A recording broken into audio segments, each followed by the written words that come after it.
first, fast, accurate. With Jennifer Copeland and Rick Schutt. You're watching WSBT Channel 22 News at 6.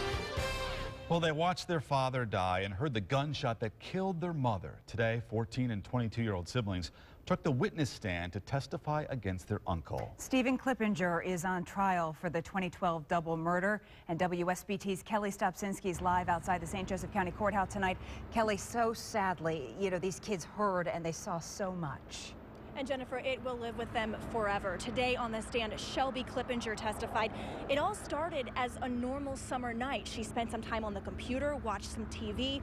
Her dad and her uncle also spent some time in the garage. But she says when her uncle Steve left for a little bit, then returned to their house on 11th Street in Mishawaka, he appeared agitated. Shelby Clippinger was 12 years old at the time. She told a judge she was about to go to bed when she saw and heard her dad and Uncle Steve arguing outside, but she couldn't make out the words. Then she heard 3 gunshots and ran to the garage with her mom.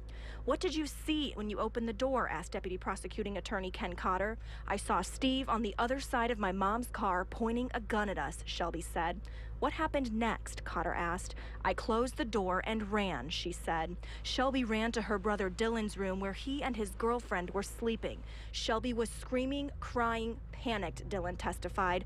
"Oh my God, Dad's been shot," is what I remember hearing. Just before they shut the bedroom door, Shelby and Dylan testified they saw their mom running down the hall screaming, "No, no," and Uncle Steve sprinting after her. Then Shelby said she heard a shot and a thud.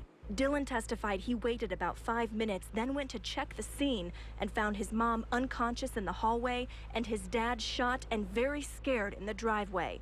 He said he was dying and he was shot and he loved me, Shelby testified. The judge also heard from a 19-year-old man who lives across the street from the Clippingers. He testified he heard 2 men arguing, then watched one shoot the other several times at point-blank range. He says he then came back, and he says the suspect pistol whipped the man in the face. He said he later realized that man was Matt Clippinger, and he was lying there saying, "I can't believe my brother shot me." The neighbor said he later saw the suspect get into the passenger seat of a truck that sped away. Jennifer. Gosh, you think back to all that emotional and really gripping testimony that we heard today.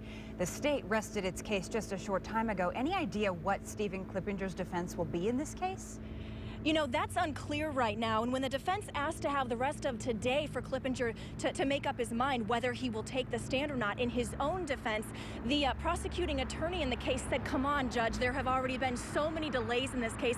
He's had 2 years to make that decision." But the judge did grant the request, and Clippinger has until tomorrow morning to decide whether he'll testify. And this is a bench trial, meaning the judge also serves as the jury. I do expect this case to go to the judge tomorrow. And another piece of this, just Stephen Clippinger's history. He served prison time for murder before.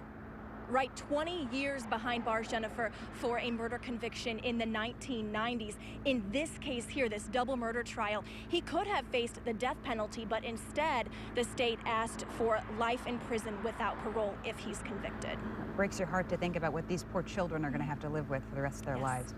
Kelly, thank you very much.